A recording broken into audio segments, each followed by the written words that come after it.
By the time the tunnel was finally finished, more than 200 men had died in what became known as the Bloody Pit. They died in fires, explosions, tunnel collapses, and in one case, murder. The construction crew of the Hoosac Tunnel became one of the first crews to ever use it, but because it was so new, workers didn't know all of the risks and precautions needed with using it. On March 20th, 1865, 3 explosive experts named Ned Brinkman, Billy Nash, and Ringo Kelly decided to use some nitro to facilitate their work on the tunnel. They placed a charge and ran back toward a safety bunker that would protect them from the blast. Brinkman and Nash never made it, however. Ringo Kelly set off the charge before the other men could make it to safety, and the 2 men were buried alive under tons of rock. Soon after the accident, Kelly vanished without a trace, making people wonder if it was truly an accident. He was not seen again until March 30th, 1866, almost exactly 1 year later, when his body was discovered 2 miles inside of the tunnel.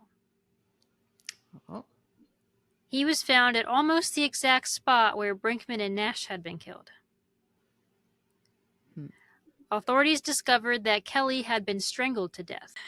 The death was thoroughly investigated, but no suspects were ever found, and the crime went unsolved. Many of them refused to enter it again.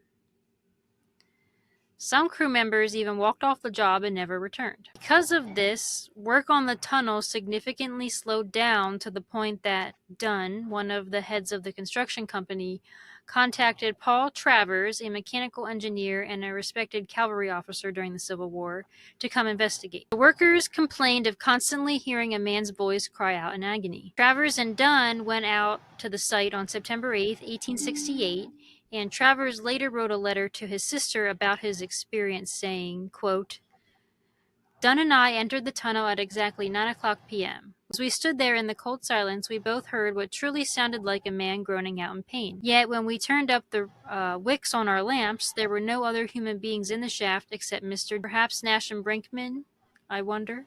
End quote. On October 17th, disaster struck when a gas explosion blew apart the water pumping station on the surface, and 13 miners were killed when debris filled the central tunnel where they had been working. A reporter for the North Adams Transcript wrote that a miner named Mallory was lowered into a bucket into the shaft to look for any signs of survivors. He was brought back to the surface a few minutes later, nearly unconscious from the fumes inside, and all he managed to say was, "No hope."